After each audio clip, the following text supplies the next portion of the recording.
Hi mga ma'am, kung pretty, flexing na naman tayo ng wig dito sa Wigaloo at ang ipe-flex ko ngayon ay topper for female. So kung manipis ang buhok ninyo, namumroblema kayo sa bumbunan ninyo, eto na yung solusyon. Ipapakita ko na. Eto siya. So ito po is topper for female, 100% Brazilian human hair from Wigaloo. So kung manipis na yung tuktok ninyo, ito po yung ginagamit, ito yung solusyon. Kaya isuot na natin ito para makita nyo yung effect.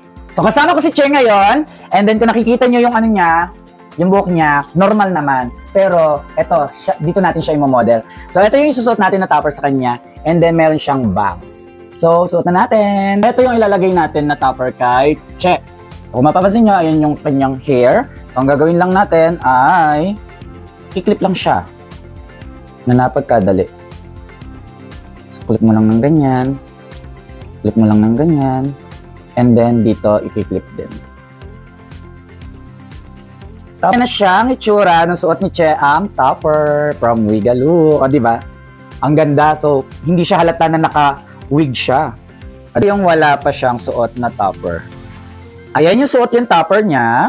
Ayan yung itsura ni Che nung suot yung topper. So, ito yung topper for female, guys. So, nakita nyo naman yung effect nun. So, kung naghahanap kayo and then may problema kayo sa bumbunan ninyo, ayan. Ito na yung solusyon. Mag-message na kayo sa Wigaloo.